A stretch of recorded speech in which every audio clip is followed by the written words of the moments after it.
એ ભલે ને વાત કરે ખાલી વાત ખરેખર અંદર આવવા દો સાહેબ. કૈલાસ ગીર બાપુ આપણે પરમાત્માનું શું નામ છે ને એ ગોતવાનું છે. રામ છે, કૃષ્ણ છે, બ્રહ્મા છે, વિષ્ણુ છે, મહેશ છે, કેટલાય નામ છે, કેટલાય અવતારો, પણ ખરેખર સત્ય હકીકત શું છે કે ઈશ્વરનું નામ શું હોય છે?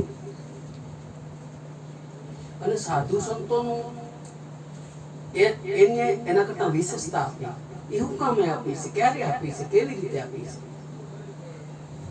ચંદુભાઈ આપણે વિચારીએ કે રામ ખરેખર એ જ પરમાત્મા છે, કૃષ્ણ એ જ પરમાત્મા છે, વિષ્ણુ ભગવાન એ જ પરમાત્મા છે, મહાદેવ તો કઈ એ જ પરમાત્મા છે. પાછા એક જગ્યાએ આપણે જઈએ ને નામ રૂપ ને ગુણ એ ત્રણેયથી ન્યારા. તો નામ તો વિષ્ણુ ભગવાન, નામ તો કૃષ્ણ ભગવાન, નામ રૂપ ને ગુણ એ ત્રણેય વસ્તુથી તો ન્યારા છે. જો એ ત્રણને બાજુમાં રાખીએ તો આપણે નક્કી ન કરી શકીએ કે પરમાત્મા કોણ છે. પછી કબીર સાહેબની સાખી છે ને, साहेब सभी का बाप है, बेटा किसी का नहीं, जो बेटा घेर उतरे वो हमारा साहेब नहीं. तो આપણે હું નક્કી કરું કે પરમાત્મા કોણ છે? નિરાકાર, નિરાકાર રૂપા કે છે. નિરાકાર એટલે નિરાકારનો મતલબ શું થાય? હે બાપુ? આ કાગો કર નહીં, એવું નથી. ખરેખર એને આપણે ગોતવાનું છે.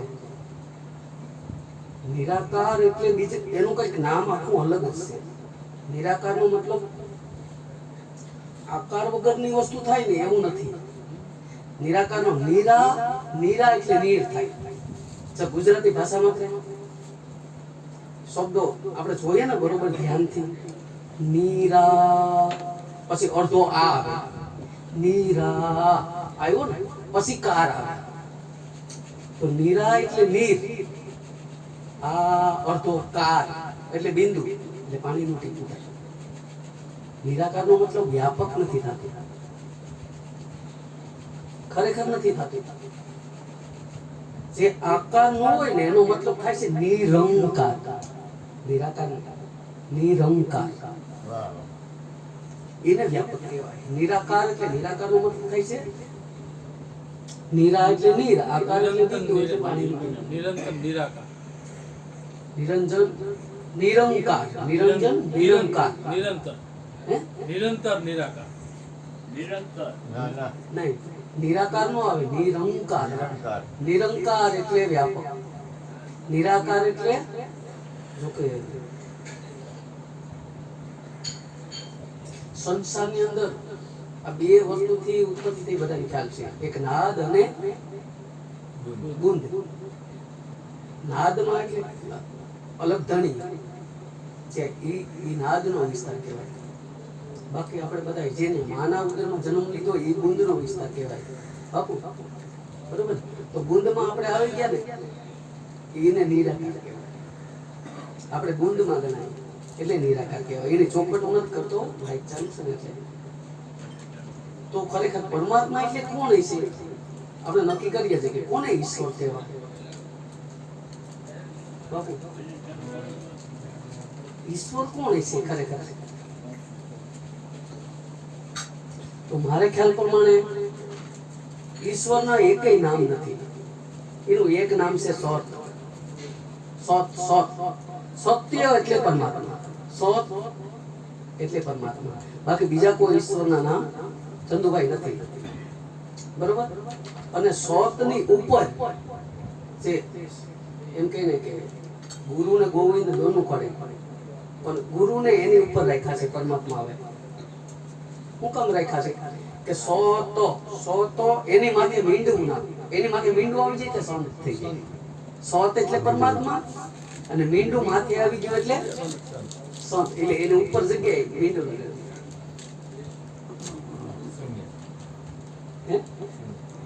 સત અને સંત, બસ આ બે થી મોટું સતની ઉપર પરમાત્મા. બોલીએ સદગુરુ મહારાજ કી.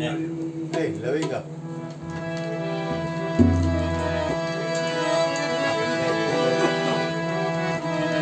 દાદી દાદી રાખી લે પેલા કાના.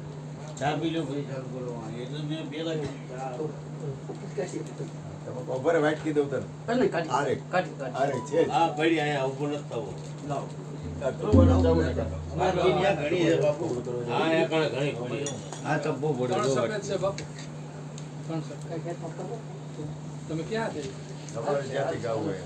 ક્યાં રહે એ લુગડી નાખ વાઇટ કીધું. એની જરાક છે.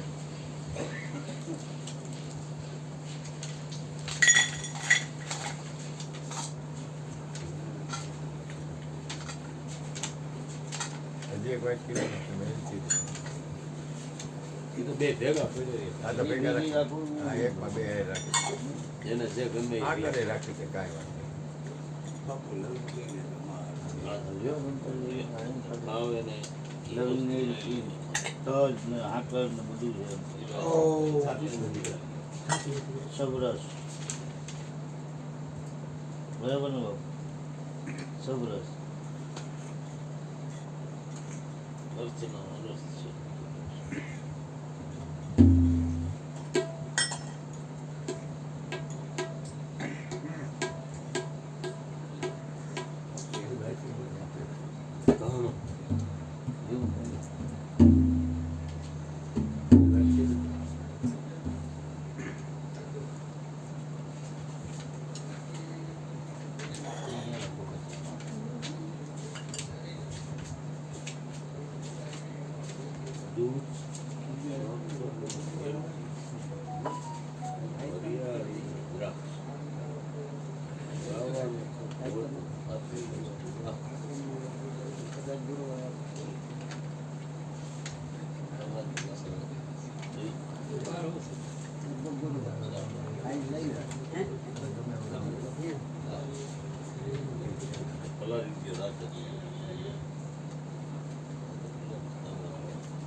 ભજન તો આજ તો હાઈ ના ચાલુ હતા.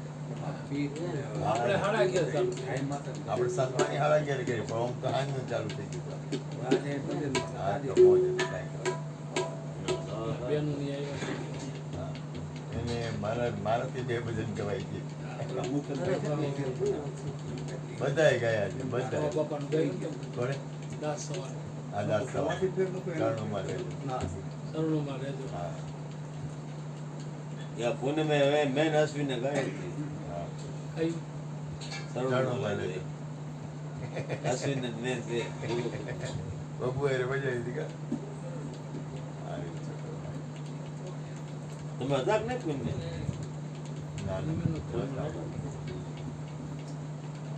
હનુમાન જયંતિ હતી તમે પ્રોગ્રામમાં હતા. આ તો પ્રોગ્રામ હતો ને હા હનુમાન સ્લીપ પ્રોગ્રામ હતો હું સમરસથી સોડા